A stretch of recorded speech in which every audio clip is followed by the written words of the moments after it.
நேற்று நடந்த India Afghanistan one day match வந்து மழை காரணமாக 25 ஓவர் மேட்சாக விளையாண்டாங்க. இந்தியா டாஸ் ஜெயிச்சு ஃபஸ்ட்டு பவுலிங் பண்ணாங்க.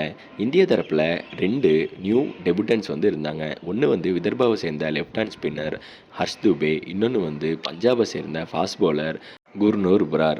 ஆப்கானிஸ்தான் இந்த மேட்சை ஒரு T20 மேட்சாக கன்சிடர் பண்ணாங்க. அதுக்கேற்ற மாதிரி அவங்கள டீமோட ஓப்பனிங் பேட்ஸ்மேன் குர்பாஸும் வந்து அதிரடியாக ஆட ஆரம்பித்தார்.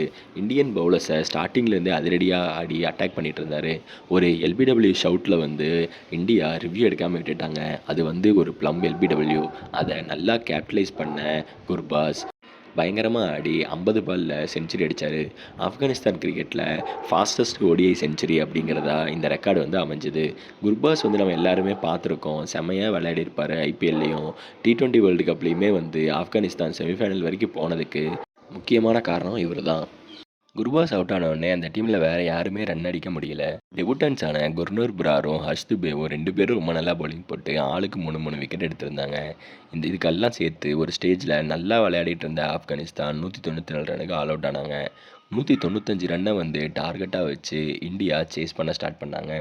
இந்தியாவுக்கு ODI ஆடின பிளேயர்ஸ்லேயே ரொம்ப ஓல்டஸ்ட் பிளேயர் அப்படிங்கிற ரெக்கார்டை 39 வயசு 44 நாளில் ரோஹித் சர்மா செட் பண்ணார் நேற்று. நல்லா ஸ்டார்ட் பண்ண ரோஹித் சர்மா மிஸ்டேக்கில் வந்து ரன் அவுட் ஆக, அதுக்கடுத்து கில், இஷான் கிஷன், KL ராகுல், ஸ்ரேயாஸ் ஐயர்னு எல்லாம் வந்து மலமலன்னு அதிரடியாக ரன் அடிக்க ஆரம்பித்தாங்க. முக்கியமாக சுப்மன் கில் வந்து கேப்டன் ஆனதுக்கப்புறம் அவரோட கேமே வந்து வேறு லெவலுக்கு மாறி இருக்கு அப்படின்னு தான் சொல்லணும்.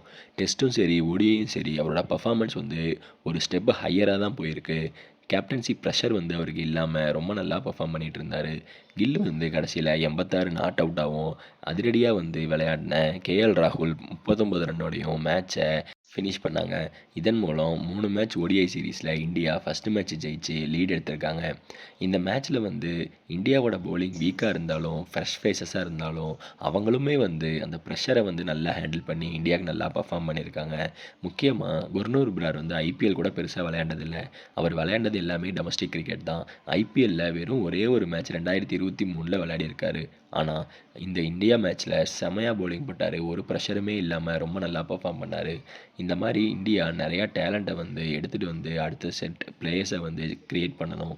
ஐ திங்க் கம்பீர் இதை நல்லா பண்ணுறாருன்னு நினைக்கிறேன்.